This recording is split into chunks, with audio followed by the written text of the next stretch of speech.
In a nation shaped by history and legacy, one name stood quietly yet firmly in its place: Benigno, Noynoy Aquino III. Born on February 8, 1960, Noynoy was the only son of democracy icons, Benigno, Noynoy Aquino Jr., a fearless opposition leader, and Corazon, Cory, Aquino, the first female president of the Philippines. He was born into a family that carried both the burden and the honor of defending democracy. Noynoy lived through his father's imprisonment, exile, and ultimately, assassination.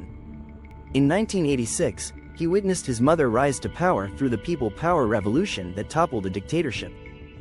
But Noynoy was not one for the spotlight. He was quiet, reserved, often described as a reluctant leader. After finishing economics at Ateneo de Manila University, he worked in the private sector before entering politics. In 1998, he was elected as congressman of Tarlac. Later, he served as a senator, pushing for good governance, transparency, and accountability. But it was only after the death of his mother in 2009 that a clamor for his leadership truly began. The people saw in him the spirit of Noynoy and Cory, and with that, the hope of restoring integrity in government.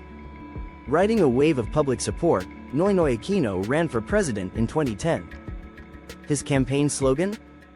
Kung walang corrupt, walang maharap. If there's no corruption, there's no poverty. He won by a wide margin. As president, Aquino promised clean governance. He championed the Daang Matuwid, or straight path, a platform built on transparency, institutional reform, and anti-corruption.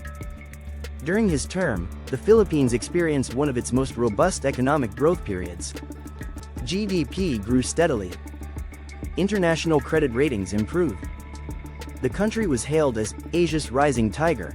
He pushed for investments in infrastructure, education, and health. The K-12 education reform was implemented, full health coverage was expanded, and public-private partnerships fast-tracked road and transport projects. One of his biggest victories came in 2016, when the Philippines won a landmark case against China in the International Tribunal, affirming the country's territorial rights in the West Philippine Sea. But Noynoy's presidency was not without controversy. The Mamasapano incident in 2015, where 44 police commandos died in a botched anti-terrorism operation, drew national grief and criticism. The slow response to Typhoon Yolanda, Haiyan, in 2013 also sparked outrage, despite massive government mobilization. Through it all, Noynoy remained calm, composed, and focused on long-term reforms over popularity. He refused to seek re-election, respecting constitutional term limits. When he stepped down in 2016, he quietly returned to private life, declining any official position or spotlight. On June 24, 2021, the nation was shocked to hear of his passing due to renal disease, just 61 years old. Tributes poured in from both allies and critics, remembering him as an honest, humble, and incorruptible leader. He never married, never sought fame, and never used power for personal gain. He served the country in the way he knew best, quietly, steadily, and with sincerity.